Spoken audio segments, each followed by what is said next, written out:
네, 대한민국을 대표하는 고품격 투자사 상담 토크쇼. 쫄지 말고 투자! 네, 반갑습니다. 저는 쫄지 말고 투자하라 투자사 상담 제1회의 MC를 맡은 플라스크 모바일 김정태 대표라고 합니다. 네, 안녕하세요. 저는 VCNC의 박재욱이라고 합니다. 네, 오늘은 첫 회를 맞아서 유사 방송을 진행하고 계신 네. 1년 동안 진행해 오신 이제 투자사 두 분 대표를 모셨는데 네, 의미가 깊네요. 네, 한 분 한 분 이제 자신을 소개해 주시고 회사에 대해서 좀 소개를 해 주시면 좋을 것 같은데요. 그렇죠? 예, 안녕하세요. 저는 캡스톤 파트너스 송은강입니다. 저희 회사는 설립한 지 4년이 됐고요. 유한회사형, 한국에서는 좀 보기 드문 유한회사형 저희 나라의 세 번째 벤처 캐피탈 회사입니다.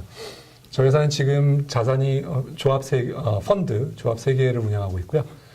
총 자산 운영하는 규모는 1,200억 정도의 자금을 운영하고 있습니다. 네. 대표적인 포트폴리오. 예, 대표적인 포트폴리오는, 죄송합니다. VCNC나,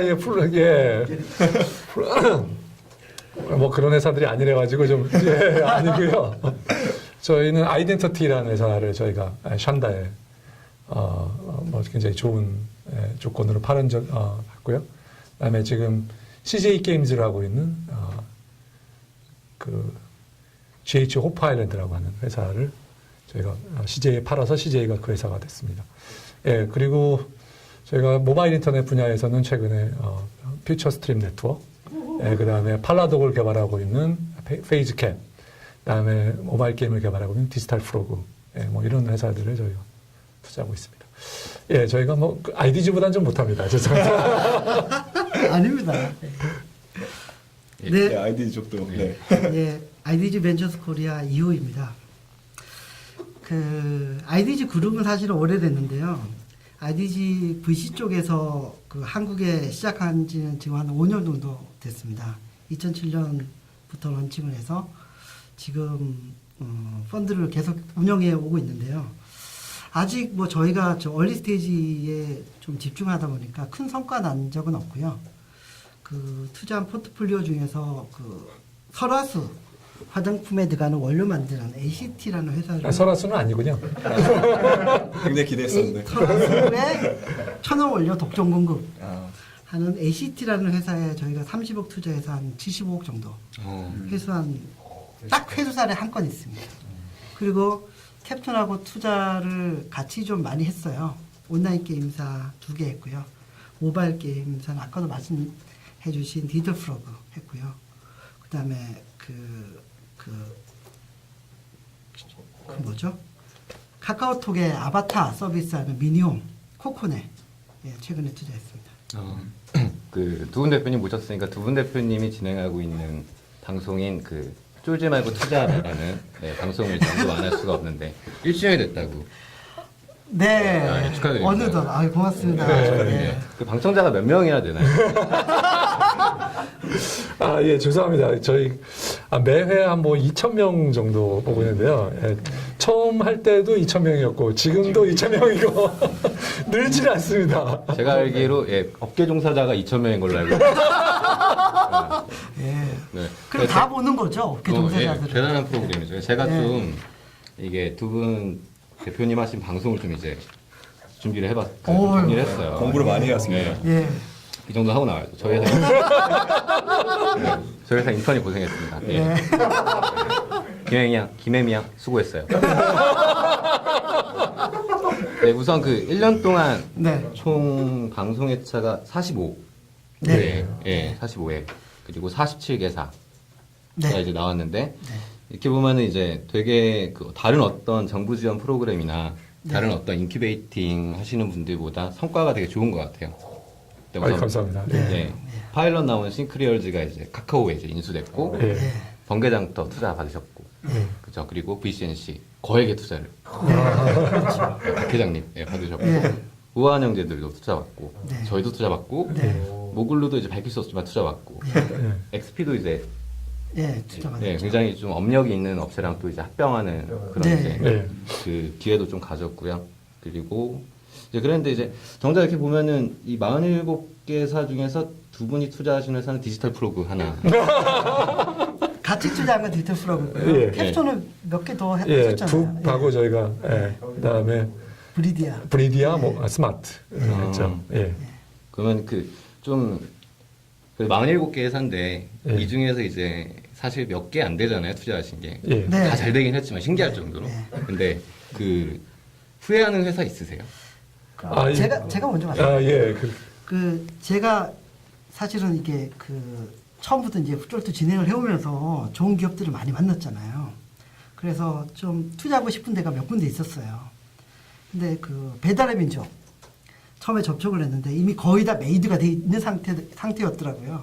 그래서 한번 까이고요. 그다음에 번개장터 예. 괜찮아서 접촉을 했는데 그것도 또 까였습니다. 아, 예. 저희가 나올 때마다 계속 얘기를 하고 있는데 받아주진 않습니다. 받아주지 예. 않아서 이미 좀 메이드가 됐고 예. 그다음에 VCNC 또 얘기하죠. VCNC도 저희가 왜 투자를 좀 하고 싶어 하고 그랬죠. 전혀 아니죠. 아직 들어본 적이 없습니다. VCNC는 사실은 뭐 처음에 나올 때부터 사실은 투자가 거의 그렇죠. 예정돼 있다고 예. 해가지고 저희가 범접을 못했고요. 예.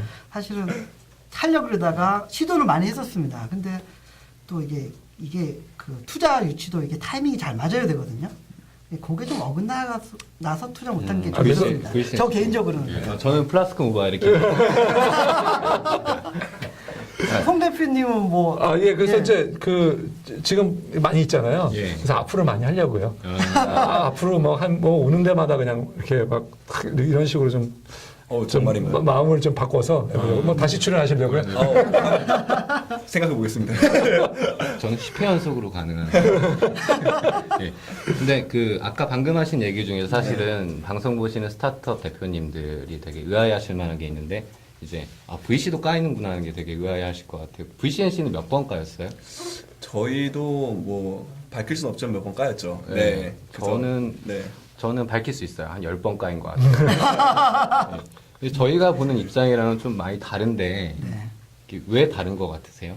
저희가 까인 이유예요? 그러니까 정확히는 이제 VC 쪽에서 이제 까인다라고 생각을 할 때 그 스탠스랑 스타트업 대표들이 가지는 스탠스가 사실 스타트업 대표들이 이제 투자에 대해서 가지는 마음새가 좀 나이브하다라는 선배들의 조언이 되게 많거든요. 그 부분에 대해서 좀 어떻게 생각하시는지. 홍 대표님부터. 질문이 아, 어려워요. 이거 어려워서 대표님 어서 하시죠. 정확히 무슨 의미죠? 아니 그러니까 VC가 예. 가서 까이는 이제 가서 이제 뭐라 그럴까 이제 한번 거부당하는 거죠. 투자를 거부당하는 거랑 저희가 거부하는 거랑 그거에 대해서 이제 그러니까 뭐 어떤 마음이냐. 조건을 막 내세우시거나 이런. 네, 아니 사실은 뭐 배달의 민족이든 번개장터든 까다로운 조건을 내세워서 뭐 이렇게 까였다기보다는 좀 거기 풀에 좀 끼워서 같이 좀 투자를 하고 싶다라고 의사 표현했는데 이미 풀이 찼어요. 컨소시엄 구성됐어요. 거기서 까였기 때문에 사실은 좀 많이 허탈했죠. 그 조건 내세우고 텀시시라도 날리면서 내고 하다 까였으면은 그래도 해볼 만큼 해봤잖아요. 예, 근데 그것도 전에 좀 합류 좀 하자 했는데 거기 까인 거니까 좀 박탈감이 더 컸던 것 같아요. 저는.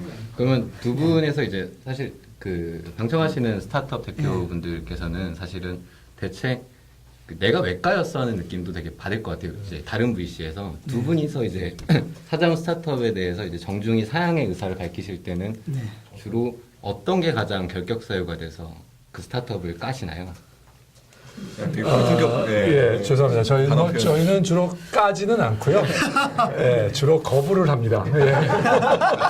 예, 투자 거부를 하는데 뭐 거부하는 것 중에 많은 수는 그러니까 사실 회사를 좀 객관적으로 보셔야 되는데 상당히 주관적으로 많이 보시죠. 예, 사업하시는 분들이. 예. 자기 회사가 최고라고 생각하죠. 사실 뭐 그게 나쁜 것은 아닙니다. 그러니까 사업이 되는 건데요. 그렇지만 사업을 평가할 때만큼은 객관적으로 해야 되고요. 저희 VC는 하루에도 그 일만을 매일만 합니다. 그러니까 저 같은 경우는 지금은 대표가 돼서 회사를 많이 못 만나지만 이전에 제가 지난 대표 되기 전에 이전에 공동대표 할 때는 그때는 굉장히 심사를 굉장히 많이 했는데요. 하루에 많이 볼 때는 뭐 7개, 8개 예, 각 회사를 미팅했고요. 저희가 또 심사를 많이 나갑니다. 그럼 심사 나가면은 한 번에 뭐 20개, 30개의 기업을 보게 되거든요. 그러니까 저희는 하는 게 기업을 보는데, 그러니까 기업을 보다 보면 비교를 하게 되죠. 아, 이 회사, 이런 회사들, 그 업계에 있는 비슷한 회사들, 그리고 대부분 자기가 잘하는 분야가 있습니다. 예, 회사도 그렇고, 어떤 회사는 어떤 분야를 잘하고요. 예를 들면 뭐 제조업을 잘한다든가, 통신을 잘한다든가, 게임을 잘한다든가, 인터넷을 잘한다든가, 그 분야만 전문으로 보는 사람들이 있거든요. 그러니까 이 사람들은 맨날 그걸 객관적으로 여러 회사를 비교하고 보고 있는데, 그런 마인드가 찾아오시는 분 중에 70%나 80%는 그런 마인드가 없으세요. 예, 그냥 나 좋아. 그리고 내가 최고인데 왜 나를 투자 안 해주는 거야? 자존심은 되게 높으세요. 우리 회사 가치가 이렇게 높은데 왜 나 인정을 왜 안 해주는 거야? 이렇게 말씀하시는 경우가 많고요. 그래서 그런 객관적인 자세로 시장을 보고 경쟁사를 보고 그리고 동향을 보고 이런 자세가 예, 역시 그래서 공부를 많이 해야 될 것 같습니다. 예. 뭐 근데 예, 두 분은 굉장히 공부 많이 하시는 것 같아요. 예. 뭐 그건 잘 모르겠지만 그런 거부 의사를 표현하실 때 되게 잘 그 거부 의사를 딱 확실하게 말씀을 해주시나요? 아니면 이렇게 슬렁슬렁 있었던 일처럼 없었던 일처럼 이렇게 연락을 끊으시나요? 그런 두 가지 경우에 그 투자자들을 만나다 보니까 그런 게 그 궁금하더라고요. 저 찔리는 게 많으니까 이 대표님 먼저 하세요. 저는 그러니까 VC의 어떤 딜을 담당을 하더라도 그게 소개되는 루트가 뭐 VC 업계에 있는 분들이나 아니면 친한 스타트업 있는 분들이나 통해서 오게 되는 경우에는 좀 격을 갖춰서 거절을 하죠. 직접 전화를 뭐 하는 건 물론이고 가급적 저는 찾아뵙고 얘기를 하는 식으로 좀 많이 하려고 하고요. 가급적 그때 밥을 많이 사주면서 거절 통보를 하려고 노력을 많이 하고요. 그냥 좀 콜드콜 비슷하게 별로 친분 없고 뭐 그냥 이렇게 온 데는 저도 사실은 예의상은 일일이 답변 다 드리고 하는 게 좋은데 흐지부지 가는 경우도 있고요. 이메일로 이렇게 뭐 사유 적어가지고 보내는 경우도 있고요. 좀 다양한 것 같아요. 예, 저는 오늘 회개를 좀 할게요. 제가 좀 흐지부지 그냥 하는 그런 경우인데요. 근데 제가 한 가지 또 발견한 건 뭐냐면 연락을 할 때 투자를 받고 미팅을 하고 난 다음에 연락을 한번 줘서 나한테 물어봤으면 좋겠다는 생각을 할 때가 있어요. 나한테 우리 회사는 어떻게 생각하십니까? 그러면 제가 솔직하게 의견을 얘기를 하거든요. 근데 연락이 없어요. 그리고 제가 연락을 줄 때까지 기다리는 것 같아요. 근데 많은 부분에 제가 그러면은 그냥 서로 연락이 없으니까 그래서 이렇게 멀어지는 적은 많이. 소개팅 후에 남녀 같은 거군요. 제가 소개팅을 잘 많이 안 해가지고 너무 한지도 오래됐고. 그렇죠. 왜냐하면 소개팅 하더라도 이렇게 쏠리면은 먼저 그냥 연락 안 달라 그래도 막 연락하잖아요. 그러면 VC도 마찬가지거든요. 그건 어떠세요? 많은 스타트업 대표님들이 지금도 이제 밤새 가면서 사업 계획서를 다 만드시고 있는 것 같아요. 사업 계획서 되게 많이 수정하셨죠. 그렇죠. 투자 전에 네. 저도 진짜 많이 수정했었거든요. 근데 실제로 저희들끼리 만나가지고는 이제 얘기를 하면 뭐 사업 계획서가 섹시해야 돼 그러면 이제 어떻게 종이가 섹시할 수 있습니까? 이렇게 얘기를 하거든요. 네, 이제 네. 그 사업 계획서 받아보실 때 뭘 좀 제일 중요하게 보세요? 이제 뭐 그 VC들마다 말이 되냐를 이제 되게 중요하게 보시는 분들도 있고 아니면 이제 다 넘기고 이제 예상 재무제표만 보시는 분들도 있고 이렇다는데 두 분은 어느 쪽으로 좀 많이 보세요? 전 사실 사업계획서 꼼꼼하게 읽는 스타일은 아닙니다. 되려 사업계획서를 보내주면 가능하면 한번 만나려고 그래요. 예, 그래서 만나서 얘기를 듣는 게 하고요. 그래서 대부분 많이 차이가 납니다. 근데 사업계획서만을 그냥 평가할 때 저는 제일 많이 보는 건 구성이에요. 만날만 하냐 아니냐를 판단하는데 사업계획서가 너무 형편없는 경우가 좀 많아요. 그러니까 성의가 없는 거죠. 예, 뭐 내용이나 그다음에 구성이나 우리가 기본적으로 조금 갖춰야 될 폼이 있는데 그것조차도 안 되면은 정말 만나기 싫어요. 그러니까 그래서 그리고 나서는 어느 정도 되면은 웬만하면 그리고 저는 만나야지 또 뭔가 전달을 받을 수 있다고 생각해서 저는 지금도 좀 많이 만나는 편입니다. 예, 제가 대표로서는 좀 많이 만나는 편이에요. 굉장히. 예. 저 같은 경우는 사업계획서를 사실 사업계획서가 많이 들어오잖아요. 딱 뭐 이메일로 열어가지고 끝까지 보는데 한 1분 정도밖에 안 걸리는 것 같아요. 그러니까 하도 습관적으로 많이 보다 보니까 그런데 1분 정도 봤는데 기억이 남는 게 하나도 없다. 그럼 아예 쳐다보지도 않죠. 뭔가 메시지를 줘야 되는데 잡다하게 많이는 있는데 무슨 비즈니스를 하는 건지는 하나도 모르는 사업계획서가 의외로 많아요. 경쟁사만 잔뜩 써놓고 마케팅만 써놓고 결국은 뭘 하겠다는지가 안 드러난 코어가 제가 없는. 개인적으로 궁금한 거는 그러면 두 분이 보셨던 그런 사업계획서나 프레젠테이션 중에서 가장 이거는 내 인생 내 투자에 있어서 최고의 프레젠테이션이었다, 최고의 사업계획서였다. 포트폴리오 안에 있겠군요. 이런 예. 회사들이 어떤 게 있었나요? 저는 역시 회사는 4명이었는데요. 한 10년 전에 이노와이어리스라는 회사가 지금 이제 상장이 돼가지고 마켓캡이 아마 1,000억 정도 넘어가고 3G, 4G 뭐 이런 데 굉장히 뭐 LTE 이런 데 좀 앞서가는 회사인데 이 회사 사장님께서 정확하게 회사가 4명이는데도 불구하고 초기 기업인데 와서 딱 사업계획서 만든 거 사업계획서보다도 사실 프레젠테이션 딱 짧은 시간에 이거다라고 얘기해 줬던 기억이 나고요. 그래서 제가 그분을 뵈면 항상 다른 분들 좀 그 사장님하고 비슷한 사람 좀 소개해달라고 많이 얘기를 했었어요.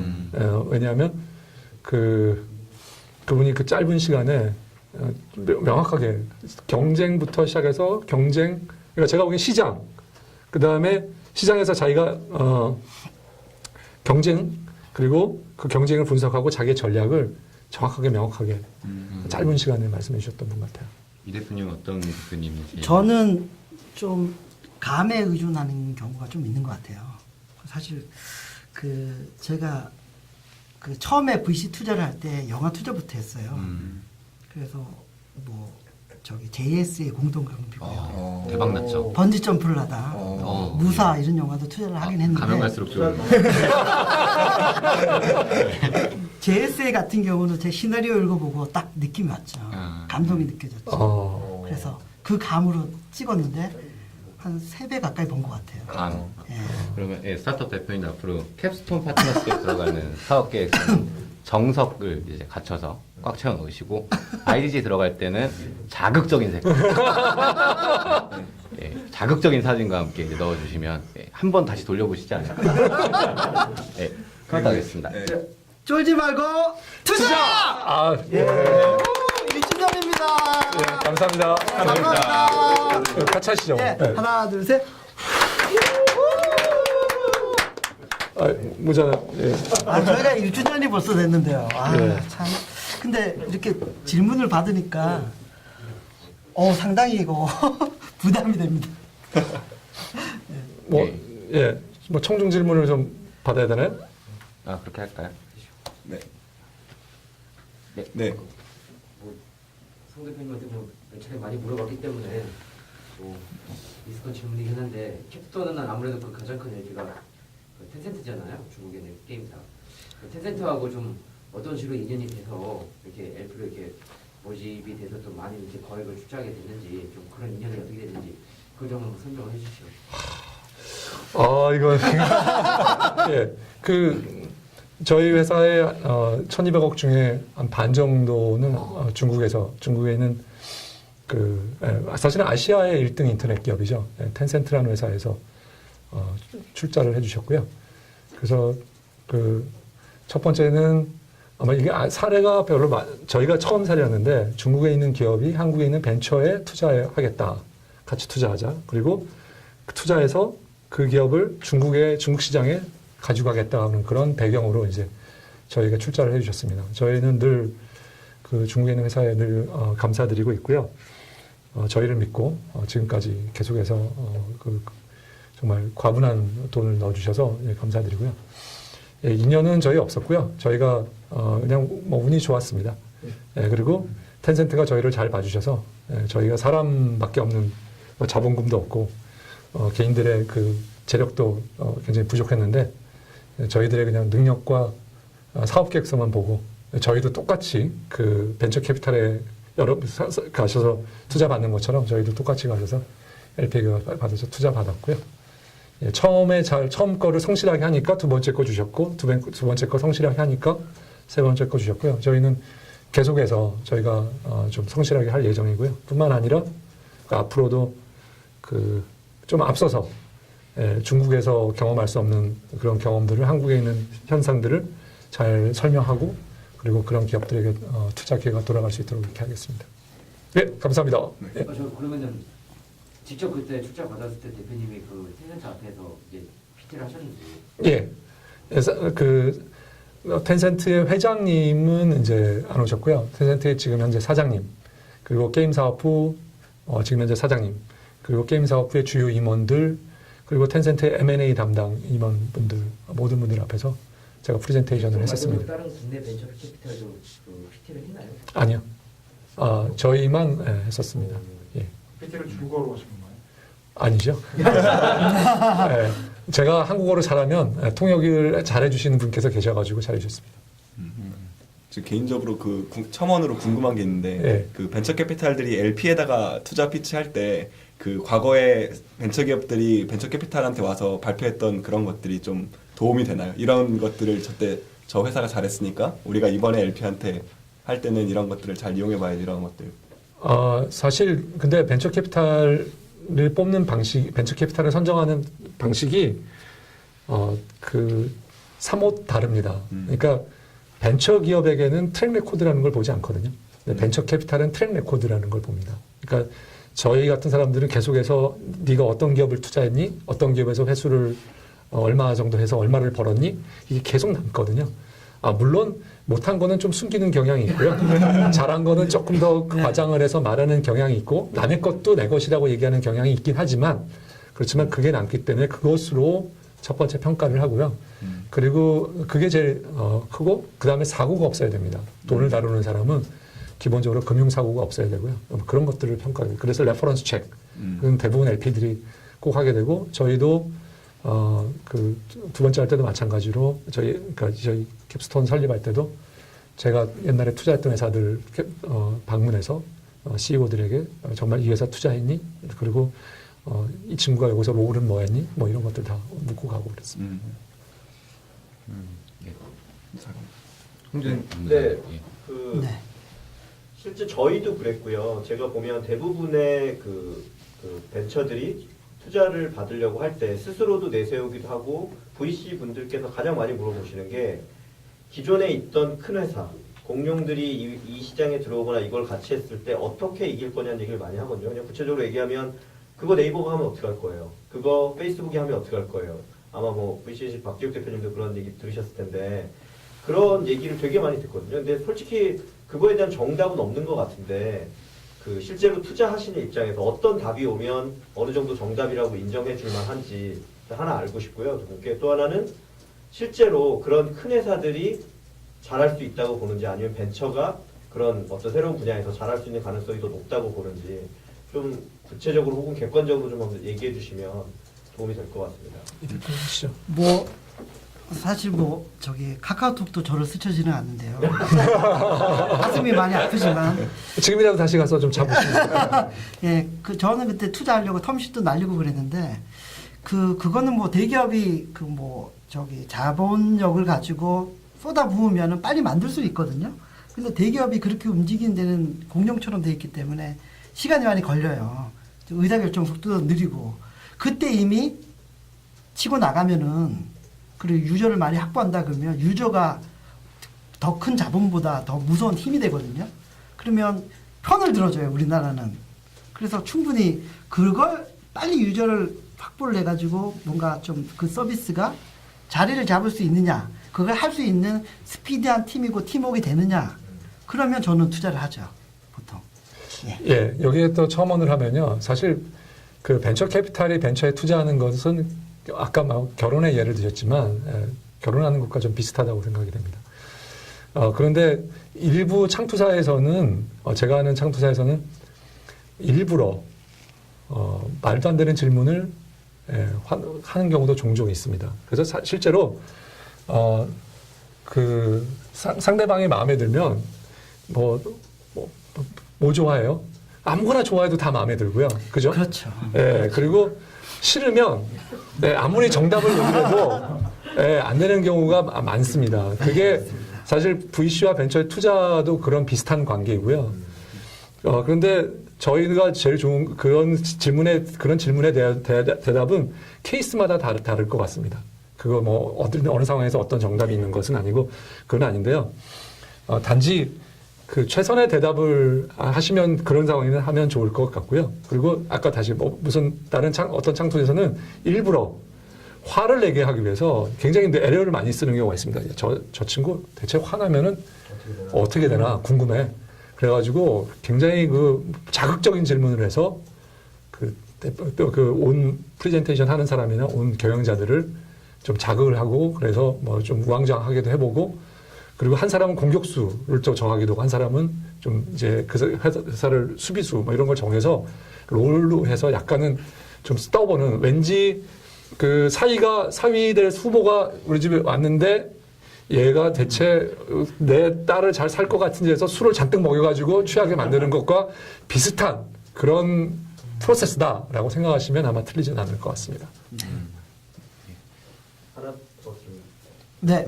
뭐 약간 이어지는 거기도 한데요. 그러면 이제 많은 회사에 투자를 해보셨는데요. 그냥 아주 객관적으로 혹은 고를 수 있다라고 하면 두 분 대표님께서는 벤처 회사에 다니고 싶으세요? 벤처 투자 회사에 다니고 싶으세요?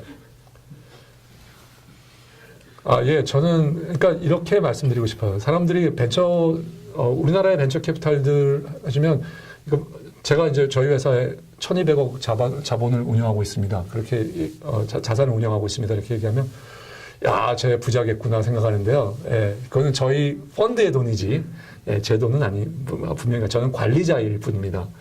그래서 그 벤처 캐피탈리스트가 되면 부자가 된다고 생각을 하는데 전혀 그렇지 않아요. 특히 우리나라에서 진짜 부자들은 우리 박 대표님이나 김 대표님이나 이렇게 사업을 하시는 분들이 실제로 큰 돈을 버시고요. 벤처 캐피탈에서 버시는 분들은 잘 버시는 분들이 제가 보기엔 그분들에 비하면 세 발의 피 정도 됩니다. 예, 그냥 좀 괜찮다. 그리고 힘들어 하시는 분들도 VC 중에는 많이 있습니다. 실제로 개인적으로는. 이렇게. 그래서 돈을 정말 큰 돈을 벌고 싶다. 그러면 벤처를 창업하시거나 회사에 들어가셔서 아니면 삼성전자에 충성하셔서 오래 하시는 게 훨씬 더 큰 돈을 버실 수도 있고요. 그렇지 않고 벤처 캐피탈에 일하게 되면 제가 보기엔 이거는 본인의 어떤 콜링이라고 할까요? 저는 이 업을 좀 떠날 수는 없을 것 같습니다. 할 수만 있다면 굉장히 하고 싶고요. 이 업을 온 거 전혀 후회하지 않고 가능하면 평생 동안 누가 심사위원이라도 시켜주면 할 수 있으면 하면 좋겠다라고 생각을 하고 있고요. 특히 좋은 거는 항상 젊은 뭔가를 해보려고 하고 사업을 하려고 하는 엔터프레너를 늘 만날 수 있다는 게 뭐 가장 축복이라고 생각합니다. 예. 네. 이 대표님은 저는 스타트업에서 KTV 다니다가 나와서 스타트업에 한 1년 반 있었던 적이 있는데요. 다 매력이 있는 것 같아요. 그냥 스타트업 하면서 뭔가 이루어가는 그런 재미도 있고요. 벤처 캐피탈에서 그냥 내가 직접 이루어가지 못하지만 그런 다양한 사람들을 통해서 경험해 보면서 좀 지켜보는 것도 각 일장일단이 있는 것 같아요. 그래서 기업가 정신, 안트프레너십을 얘기하자면 당연히 기업가가 많겠지만 여러 그런 안트프레너십들을 다 공유해가지고 경험을 하는 측면에서 보면 벤처 캐피탈도 매력적인 직업이고 매력적인 일이라고 할 수 있는 것 같아요. 네. 예. 그럼 다시 돌아와서 네. 제가 이렇게 좀 정리해 보니까 되게 독특한 숫자가 두 개가 있어요. 네. 하나는 47개 회사 중에서 17회사가 그 방송 이후에 투자가 되거나 합병이 되거나 인수가 되거나 17개씩이나 되나요? 예, 그리고 굉장히 좋은 뉴스, 해외 뉴스에 이제 소개가 되거나 이제 그렇게 되는데 이제 이거는 아까 잠깐 초두에 말씀드렸다시피 다른 어떤 정부 육성 이런 거보다는 훨씬 더 거의 히트 레이쇼가 25% 가까이 되거든요. 방송은 이제 한 번밖에 한 게 다지만 근데 이게 비결이 있다면 뭐라고 생각을 하세요?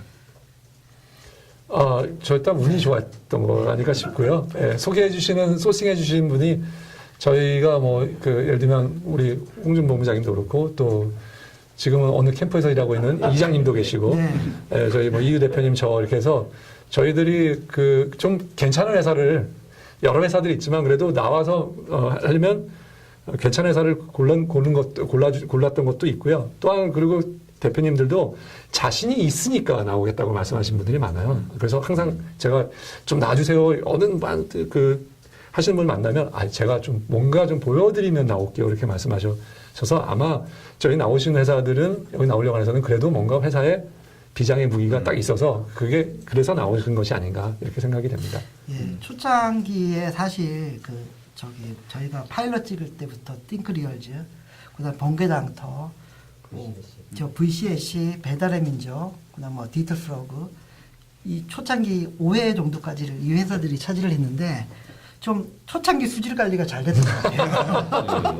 그래서 초창기 때 좀 잡아주면서 주목을 받아주니까 쫄투 시청도 많이 늘어나고 그리고 또 뭐 소문도 쫄투 나오면 투자를 받았다더라 이런 소문도 나면서 좋은 기업들이 또 나오고 싶어 하시고 그래서 선순환 구조는 좀 초창기 때 우리 박지욱 대표님이나 김정태 대표님이 나와주신 게 좀 그런 인기 유지나 이런 거에 도움이 되지 않았나 이런 생각이 듭니다. 네, 또 하나 이상한 숫자가 있는데 예. 굉장히 이거는 되게 어떻게 보면은 좋지 않은 의미의 숫자인 것 같아요. 네. 47개 중에 서비스 업체, 그러니까 서비스를 제공하는 업체가 63.8%. 예. 그리고 게임이랑 커머스랑 솔루션이 각각 10.6%. 예. 되게 편향됐거든요. 이거는 이게 섭외를 하다 보니까 서비스 대표들만 이렇게 자신감이 있어가지고 나오게 된 거가. 이게 실제로 지금 돈 많이 벌고 있는 거는 그 항이잖아요. 그거는 제가 말씀드리면요.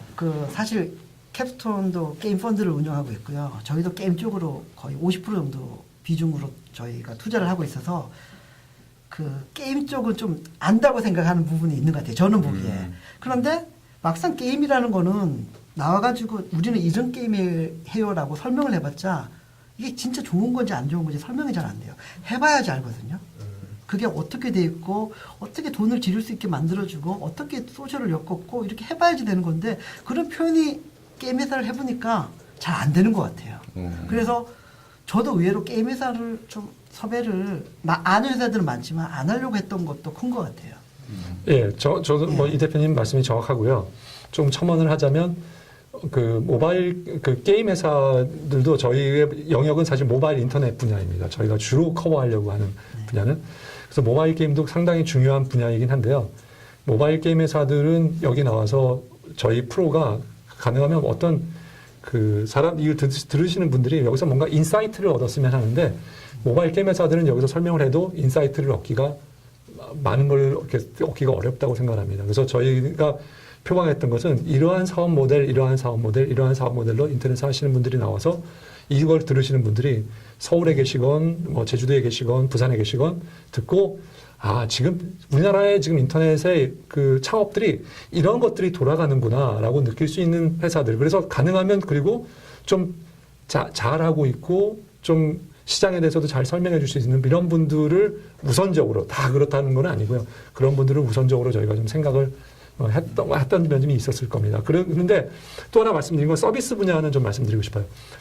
국내 창업의 대부분이 지금 현재는 서비스가 굉장히 많습니다.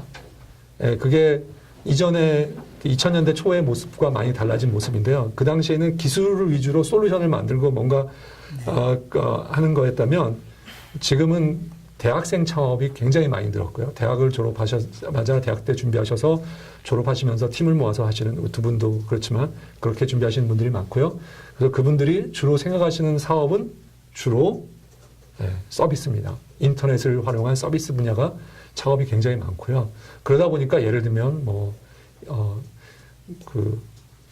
미팅 소개받고 소개하는 그런 서비스들도 저희가 2000년 초반에는 그런 서비스들 몇 개 없었거든요. 근데 부쩍 2000년대 말 그리고 2010년대 이렇게 들어와서는 굉장히 많은 숫자가 서로 소개하고 만나고 이런 것들이 많아지는 예를 들면 그거 하나만 들어도 그렇게 설명드릴 수 있을 것 같습니다.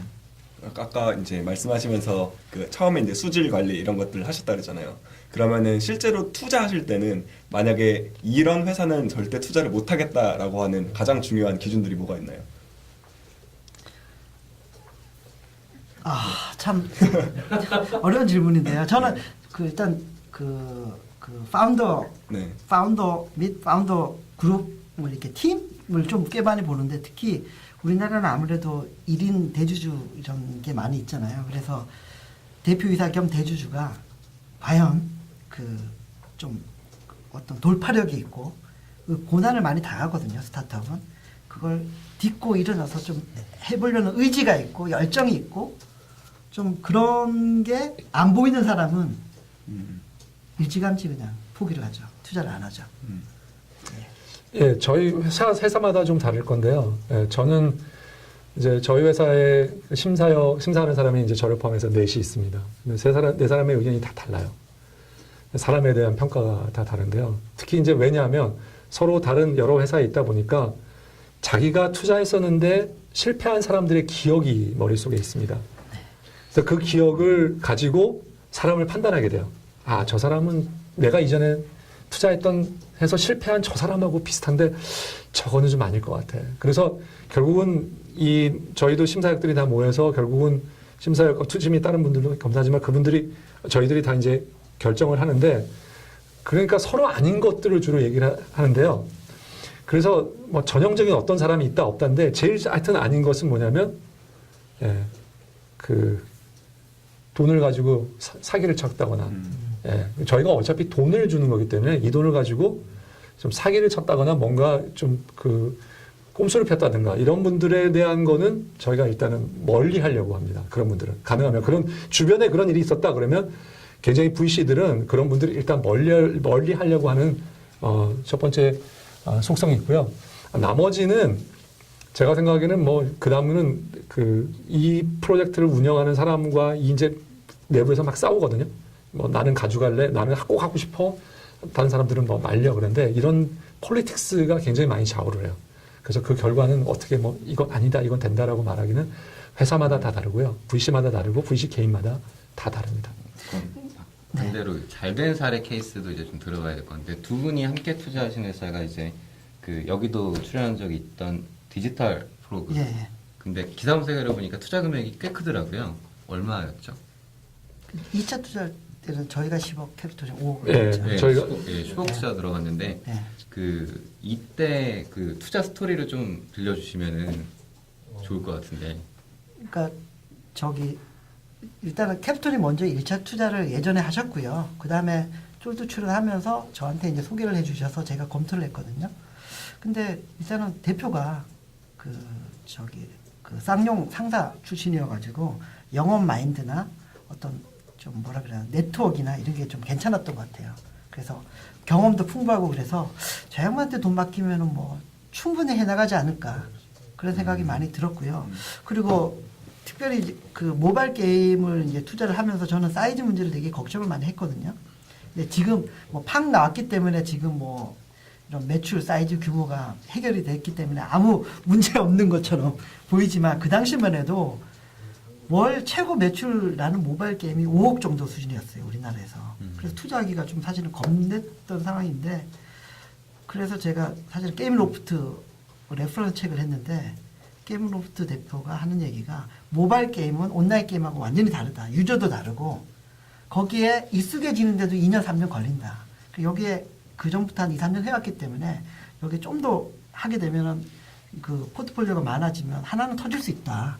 이런 얘기를 했던 게 저한테는 그 투자하게 된 결정적인 그런 이유가 된 것 같아요. 1차 투자를 하실 때는 어떤? 예, 제가 우선 거기 노태윤 대표인데요. 디지털 프로그는 많은 게임 회사 사장님들이 뭐가 있냐면요. 차를 참 좋아하세요. 차. 예, 차. 예, 그래서 그 B로 시작하는 회사들 차를 특히 좋아하십니다. 예, 외국산. 예, 뭐 저는 게임 회사 하시는 분들이 그래서 성공하면 대부분 차를 빨리 바꾸세요. 근데 성공하기도 전에 투자 받고 난 다음에 바꾸시는 분들도 종종 많죠. 봤습니다. 많죠. 예, 투자 받고 나서 좀 뭐 돈을 벌면 바로 차를 바꾸고 그러신 분도 있어서 굉장히 좀 그런 거는 제가 별로 안 좋아하는데 이분은 그거에 반대하세요. 오랫동안 게임 회사를 운영하셨는데 차가 정말 산타페인가 그거를 그냥 털털거리는 차를 지금도 몰고 계셔서 사장님 차를 좀 바꿔드렸으면 좋겠다는 생각이 들었어요. 제가 첫 번째. 그런데도 그거를 고집하고 타고 계시고요. 두 번째는 회사에 갔더니 회사가 정말 저비용 구조로 운영이 되고 있었습니다. 벤처죠. 그래서 물론 뭐 저비용 구조 그러면 또 우리 그 경기 상태를 뺄 수가 없는데 인정한 예. 번개작도 많이 올랐어요. 예, 그래서 그 다음에 세 번째 제가 또 좋아하는 회사는 청소가 잘 되고 관리가 잘 되는데요. 이 회사는 청소와 관리가 정말 잘 되는 회사입니다. 근데 디지털 프로가 다른 게임 회사하고 저희가 투자하는 다른 게임 회사가 다른 점은 뭐냐면 저희는 게임 하나를 제대로만 만들 수 있는 회사를 굉장히 저희가 선호하거든요. 그러니까 게임 하나라도 사람이 적건 많건 간에 하나만 딱 가지고 이걸 가지고 정말 한번 승부를 보겠다.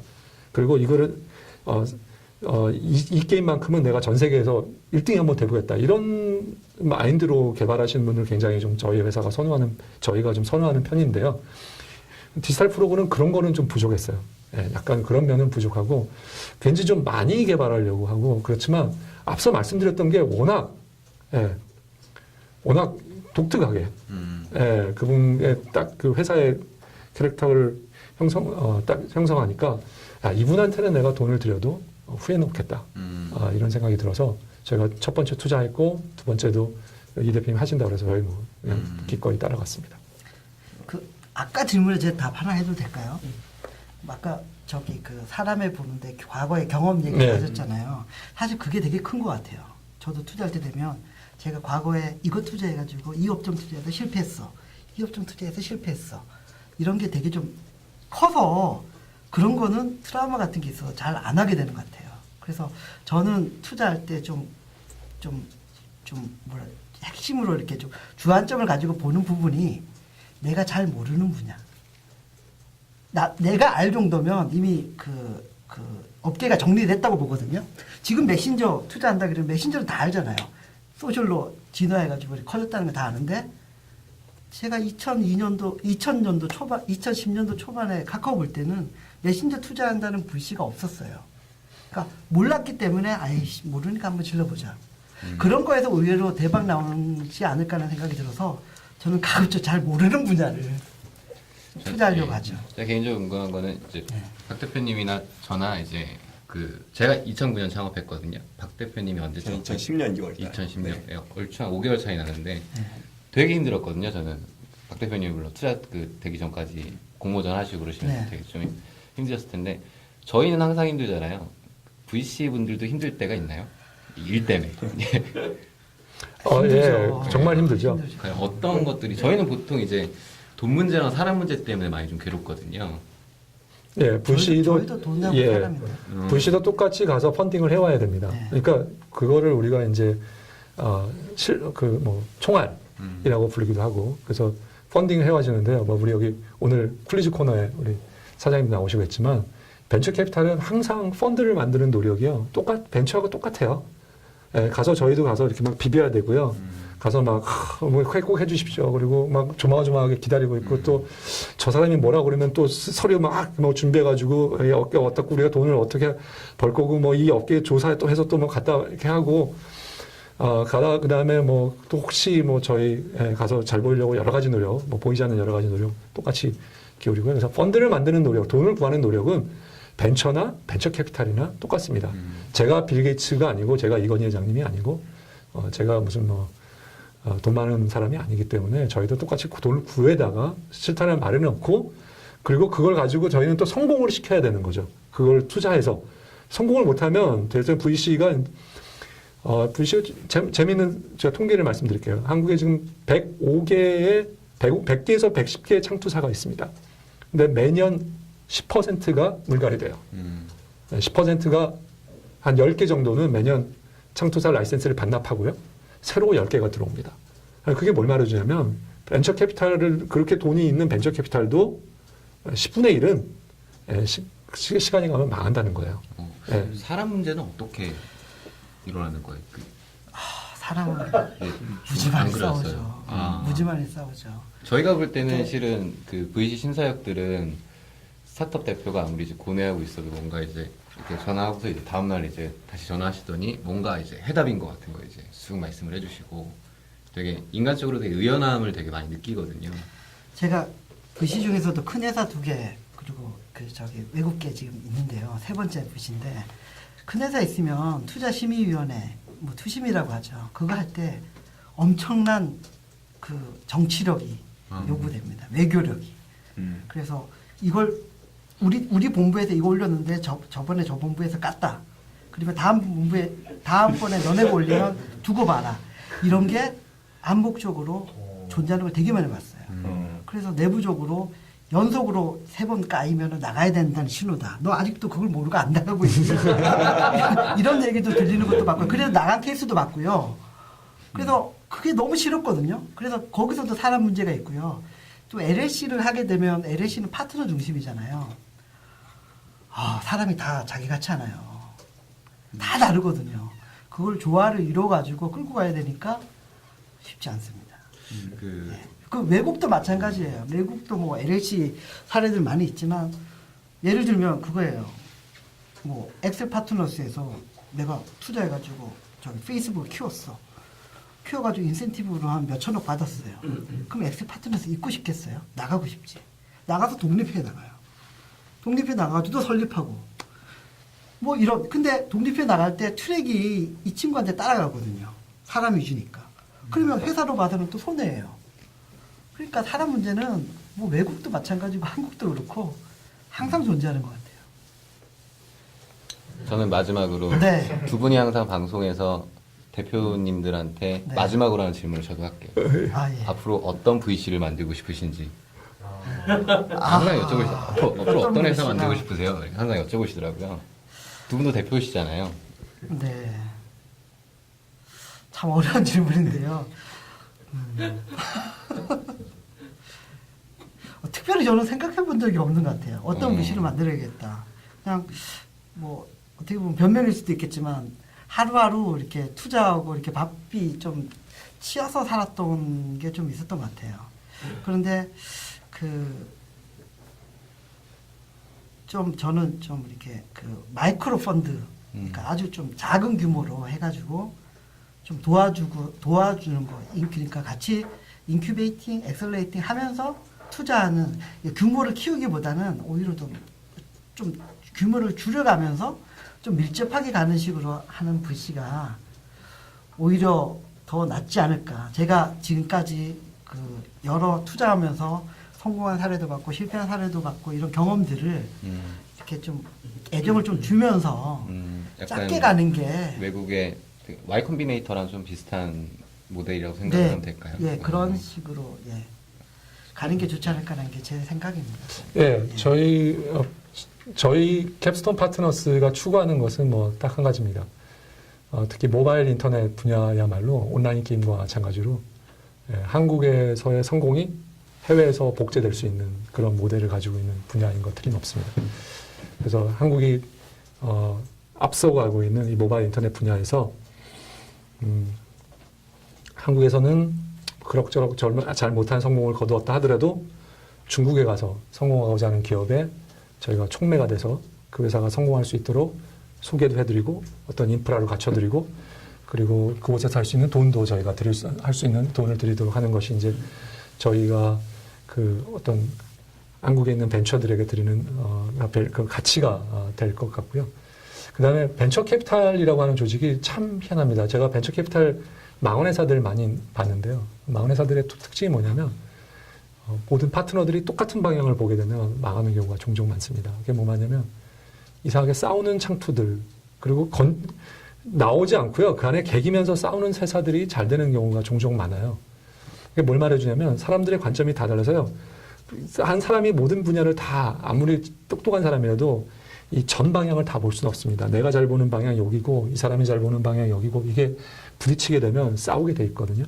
그래서 그런데 그게 건설적으로 회사 내에서 VC 안에서 잘 싸워지면 그게 리스크를 낮추고 성공률을 높이는 데 큰 도움이 되는데 많은 회사들이 다 똑같은 방향으로 보는 거예요. 그러니까 쉽게 말하면 몰빵을 지르는 거죠. 똑같은 포트폴리오에 막 계속 넣고 막 엄청난 회사에다 투자하고 그래서 망한 회사들이 상당수 있습니다. 물론 싸우고 나가는 회사들도 있어요. 그렇게 관점이 다르기 때문에 마음을 못 맞추고 야 나가 그러니까 회사가 결국 혼자서는 VC라는 게 혼자서는 할 수 없거든요. 절대로. 예, 그래서 하는 게 없고 그래서 저는 계속적으로 저희가 뭐 계속 노력을 해오지만 팀워크는 좋은데 견제와 균형이 있는 항상 저는 저희 회사에서 제가 대표긴 하지만 제가 뭐 혼자서 독단해서 결정하는 저희 다른 파트너들이 되면 뭐라고 할지 모르겠는데 절대 없고요. 네, 다른 사람들도 그렇게 하지 않습니다. 네, 그래서 어떨 때는 견제를 하면서도 그렇지만 또 균형을 맞추는 그게 VC의 성공의 가장 중요한 포인트라고 생각하고요. 저희는 근데 제가 발견한 거 그래요. 저는 존도가 될 수 없고요. 존도나 이렇게 미국의 유명한 VC 벤처 캐피탈리스트를 보면 정말 대단한 것 같아요. 이 사람들은 정말 죄송합니다. 난 놈이고요. 예, 저희는 그냥 평범한 사람들이기 때문에 저희가 할 수 있는 최선은 그게 아닌가 싶습니다. 예, 좋습니다. 벌써 1시간이 지났는데요. 예. 대표님. 네, 오늘 이렇게 호스트로서 두 분을 모시게 돼서 되게 좋은 것 같고요. 그 솔직한 VC들의 마음을 많이 알 수 있는 시간이었던 것 같습니다. 그래서 여러모로 보시는 분들에게 도움이 많이 되는 그런 시간이 아니었을까 생각이 드네요. 앞으로 좋은 투자와 방송 부탁드리겠습니다. 네. 예, 네. 감사합니다. 고맙습니다. 감사합니다.